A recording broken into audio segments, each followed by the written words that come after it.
Bueno, continuamos con este interesante panel hablando de política, política más ética, lo que necesita la sociedad dominicana, lo que demanda, compromisos concretos de los candidatos.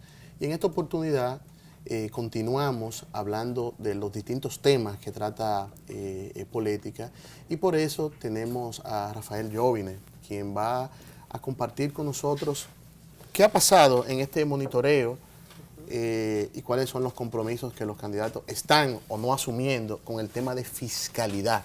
Yo creo que lo primero, Rafael, es que tú puedes explicar qué es lo que monitorea fiscalidad. ¿Qué es fiscalidad? Bueno, gracias Carlos y a todos.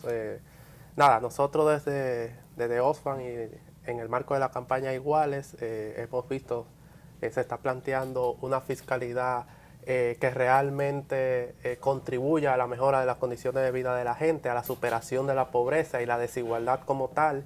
Y en ese sentido, al igual que otros sectores, también ha priorizado temas e indicadores para que de una u otra forma pues se puedan evaluar dentro de los discursos de los candidatos y sus propuestas y programas. Por fiscalidad en general, lo que estamos pidiendo es cómo los candidatos, una vez lleguen a la presidencia, van a tratar el tema del gasto público, qué tipo de gasto público se hará, si es un gasto enfocado en derechos, si es un gasto enfocado en deudas, si es un gasto enfocado en duplicidad en instituciones, en uso de viáticos y ese tipo de cosas, o si es un gasto enfocado en derechos propiamente, educación, salud, vivienda, entre otros. En tributación, por ejemplo, es qué tipo de impuestos se van a pagar en el país, si van a seguir siendo impuestos indirectos y regresivos, que sea directamente al consumo de los hogares y los más empobrecidos, o si será tributos sobre las ganancias, sobre los capitales, sobre los ingresos propiamente, sean tributos mucho más progresivos, si las exenciones fiscales seguirán o no, y en qué magnitud y a quién se va a seguir grabando. O sea, es un tema fundamental, es un tema estructural, porque estamos hablando de ingresos y gastos. Sí. Y esto tiene que ser para mejorar las condiciones de vida de la gente. Correcto. ¿Qué están planteando los candidatos y las candidatas con relación a este tema? Bueno, a ver, en general la valoración que hemos visto a raíz de las declaraciones han sido muy generales y falta de concreción, es decir, han sido sobre todo amarillos. Si bien falta de concreción es decir, que hablan del tema, pero no concretizan en propuestas concretas en base a los indicadores y a la temática que se están planteando. Por ejemplo, hablan del sistema tributario, pero muy poco se refieren a la estructura del sistema tributario, cómo están distribuidos entre impuestos indirectos e impuestos directos. Tal vez 1 o 2 de 7 candidatos es que se refiere a esto, y sí tienen una valoración superior. Pero los demás o no tocan el tema, tienen un gris, o lo tocan de manera muy superficial. Lo otro, el pacto fiscal, que es otro de los temas fundamentales, es algo que se debe desde hace 4 años. Y no cualquier pacto. No, un pacto que no tiene que ser solamente en cuanto a impuestos, sino también un compromiso real y efectivo con el gasto público, claro. Es decir, con el tipo de gasto, la inversión social. Nosotros estamos planteando que se eleve a un 12% del PIB. Actualmente no llega ni a 9%, cuando la media en América Latina supera el 15%. Y los candidatos, si bien hablan de inversión social, de que van a aumentar el gasto en favor de la gente, de los sectores más empobrecidos, no concretizan en cuanto a propuestas de a qué nivel van a elevar la inversión social, cómo eso se va a distribuir, por ejemplo, a nivel de servicios básicos. Y tampoco explican lo que tiene que ver con el presupuestos por resultados, rendición de cuentas, ese tipo de cosas en concreto están poco evidenciadas en las declaraciones. Mire, y muy lamentable que sea así, porque es un tema que es fundamental. O sea, cualquier candidato que esté planteándole propuesta al país, el eje articulador de su propuesta tiene que ser su propuesta vinculada a la fiscalidad. Sí. ¿Cuál va a ser su sistema de tributación? Claro. Y cuál sería la forma de gastar? Sí. ¿Cuáles son los compromisos así que desde Política están tratando de impulsar? Bueno, desde política se impulsa una fiscalidad directamente para el desarrollo, para la vida digna de la gente. Es decir, se propicia de que a través de la fiscalidad, tanto de cómo se recauda y de cómo se invierte, se puede paliar desigualdades directamente. No solamente invirtiendo, sino también cómo lo recaudas. Si le quitas más dinero proporcionalmente a los sectores más empobrecidos a través de impuestos indirectos como el ITEVIS, por ejemplo, que es un tributo altamente regresivo, pues contribuye a que esas personas sigan en un círculo vicioso dentro de la pobreza. Si por el contrario haces más equitativo la carga tributaria y focalizas más hacia hacia la evasión, por ejemplo, que es muy alta en el país, y hacia desmontar todo el sistema de privilegios y exenciones que tiene el Estado, eso también impacta directamente sobre las condiciones de desigualdad. Y sobre eso se han evidenciado pocas declaraciones. Hay declaraciones que han ido en el sentido de que sí, se van a revisar las exenciones, pero no necesariamente se hace un compromiso directo de cuáles sectores van a ser lo que se van a revisar, cómo se va a hacer ese desmonte, qué propuestas concretas tienen en ese sentido. Eso es lo que se debería de tratar en el pacto fiscal y deben de hablar. Claro.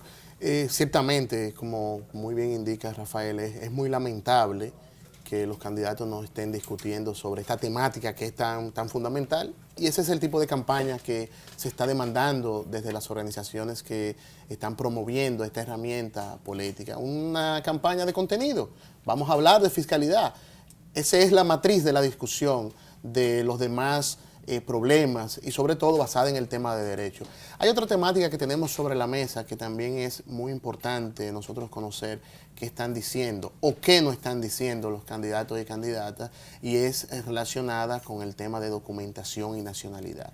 Y tenemos en el panel una voz autorizada, un representante del movimiento Reconocidos, que tiene toda una trayectoria de trabajo con este tema, tanto en el ámbito nacional como en el ámbito internacional, y que es parte de las organizaciones de política que tienen propuestas y que están exigiendo que los candidatos pues asuman compromiso concreto con relación a esta temática. Y yo creo que de entrada lo que sería interesante que puedas compartir cuál es la situación general del discurso de los candidatos con relación a la documentación y la nacionalidad.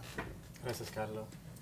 Pues en materia de documentación y nacionalidad, nuestros candidatos actualmente no se están refiriendo de nada a nuestro tema en política directamente. Es decir que, como usted hablaba en el bloque anterior, que las caritas todavía lo tenemos en gris, pues los candidatos no se han referido, pero recientemente hubo un candidato que hizo referencia a nuestro tema, pero está en rojo. O sea, cuando, vamos a ver, en rojo es, como explicamos en el primer bloque, en rojo es cuando el candidato se refiere al tema, pero plantea una posición contraria a derechos fundamentales, o cuando plantea una posición contraria a las demandas de las organizaciones que dan seguimiento a ese tema. Entonces tenemos, con relación a este tema, para entender, los candidatos no se refieren al tema, y cuando se refieren plantean retroceso de derechos. Retroceso de derechos, de arbitrariedad. Entonces, nosotros en nuestra valoración en política, valoramos esa opinión de esa opinión de ese candidato como negativo, porque el candidato hizo referencia a que la sentencia evacuada por el Tribunal Constitucional en septiembre de 2013, él decía que ya el tribunal habló y él no tiene nada que opinar sobre este tema, porque la desnacionalización que hizo el Tribunal Constitucional ya es una decisión que hay que acatarla. Pero así no, tenemos que reiterarle a todos los candidatos que aquí vamos a hablar de todos los temas y de los temas que a nosotros nos interesan. Y por eso es muy importante que esté esta temática en política y que esté una organización responsable del tema con el respaldo y apoyo de todas las organizaciones de política. Porque yo creo que algo que hay que tener en cuenta que es muy importante, independientemente de las responsabilidades temáticas de las organizaciones, las estructura de política es un conglomerado, es un colectivo de organizaciones que se apoyan mutuamente. Por ejemplo, tenemos aquí a Diana de Cipros, que nos ha expresado cuál es la situación de atención a la primera infancia, pero que perfectamente conoce cuáles son los compromisos, cuál es la estrategia y qué busca política. Entonces, no sé, Diana, si quiere compartir cuál es la visión que tienes con relación al discurso general de los candidatos, un poquito más allá del tema atención a la primera infancia, y esto para que se entienda que abordamos temáticamente, pero que de una forma integral estamos viendo los temas. Bueno, desde política solo pedimos que los candidatos abarquen los temas prioritarios que la población necesita que ellos se pronuncien, que la población necesita que ellos le aseguren que al momento de tomar el poder van a cumplir con esos temas relevantes. ¿Me entienden? No solamente en primera infancia, nacionalidad, fiscalidad, salud, educación y muchos otros temas que son bastante importantes y que muchos de los candidatos ni siquiera han mencionado. Como dicen, están en grises o están en rojo. Así es. Entonces, es muy lamentable tener temas que son tan fundamentales y que tengan la carita gris o que tengan la carita amarilla, y sobre los temas de derecho. Tenemos a Rafael, que también tiene dos sombreros hoy, porque va a compartir con nosotros, como ya lo hizo, todo lo vinculado al tema de fiscalidad. Pero también él es parte y está apoyando a la coalición Educación Digna, que es la institución, el colectivo de organizaciones que han asumido la responsabilidad de dar el tema a educación. Entonces, bueno, Rafael, ¿qué están planteando los candidatos con el tema de educación? Bueno, rápidamente, en educación, desde Coalición Educación Digna, como parte de política, se le da seguimiento básicamente a 3 subtemas, que es educación pública, laica y gratuita desde los 0 años. Eso incluye desde atención a la primera infancia, como señalaba Diana, esta educación inicial, básica y media. Se está pidiendo que aborden el tema de la educación inclusiva y accesible para todas las personas. Eso incluye el currículo educativo, el currículo para atender y eliminar desigualdades en género, desigualdades económicas y desigualdades incluso raciales. Se le está pidiendo también una mayor inversión en educación para los próximos años y que expliquen por ejes de inversión, es decir, por ejemplo, cosas fundamentales como transporte para niños en zonas rurales o para niños en situación de discapacidad. Distribución equitativa de los recursos del 4% a nivel territorial, es decir, que se siga fomentando la descentralización del sistema, y también mayor inversión en formación docente. Y sobre ese último punto se han referido, los que se han referido, que han sido entre 4 o 5 de los 8 candidatos, en ese punto han hablado de la inversión en formación docente, han hablado en general de la necesidad de tener maestros más capacitados, con mayores recursos y en mejores condiciones, pero no hemos pasado, muy pocos han pasado de amarillo, que sería como hablar de temas pero no concretar nada, hacia un naranja, que implicaría mayores valoraciones. ¿Y por qué? Porque solamente están diciendo la importancia que tiene el docente, pero es que ya eso lo sabemos. O sea, lo que queremos es compromiso directo de que, por ejemplo, en qué proporción aumentarán el presupuesto del Ministerio de Educación de manera para concreta, formación docente. Del presupuesto, ¿cuánto va a dedicar usted a formación docente? Sí. Es una pregunta muy clara. Exacto. ¿Y qué tanta brega le da eso, Rafael? Bueno, pues simplemente hablan de las generalidades al respecto.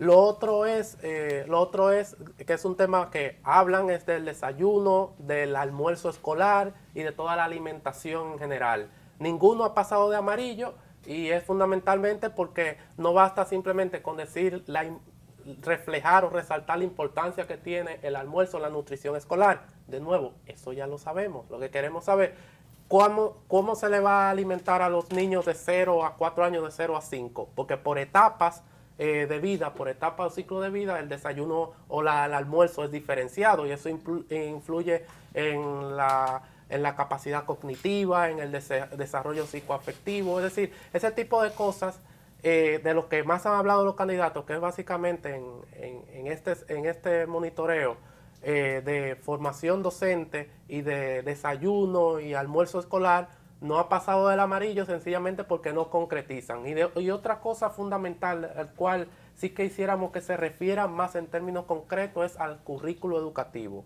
Al próximo presidente o presidenta le va a tocar el próximo plan decenal. Hay uno que termina en 2018 y tendría que formularse dicho plan. Y en ese plan, pues desde ahora, si tienen un programa de gobierno, tienen que prever por dónde irán las líneas del currículo educativo. Si, como he evidenciado anteriormente, van a paliar desigualdades como las que hemos mencionado, si se va a propiciar una escuela mucho más inclusiva, si se va a realmente fomentar un currículo con educación laica, que es un tema incluso que se ha quedado de abordar en el Pacto Educativo firmado en 2014. Sí. Las tasas de cobertura, por ejemplo, ninguno se ha referido a qué tanto van a aumentar las tasas de cobertura de educación inicial, básica y media. Estamos pidiendo 100% educación inicial y básica y al menos cumplir con la meta de la Estrategia Nacional de Desarrollo en educación media, que es un 77%.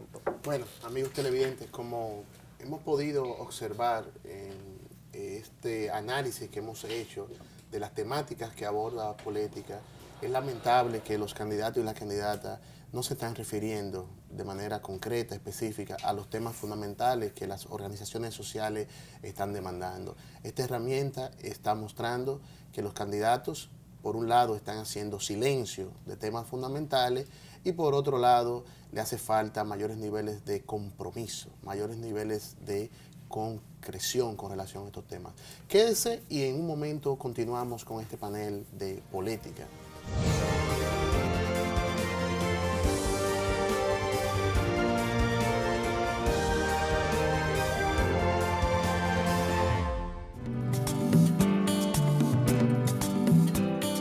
En este próximo proceso electoral tienes una tarea especial. Participa como observador escolar electoral desde tu recinto para que aprendas cómo se realizan unas elecciones democráticas y transparentes. Así contribuyes a una cultura de participación y responsabilidad ciudadana. Contamos contigo para lograrlo. Queremos verte ahí. Intégrate a la Junta Central Electoral. Garantía de identidad y democracia.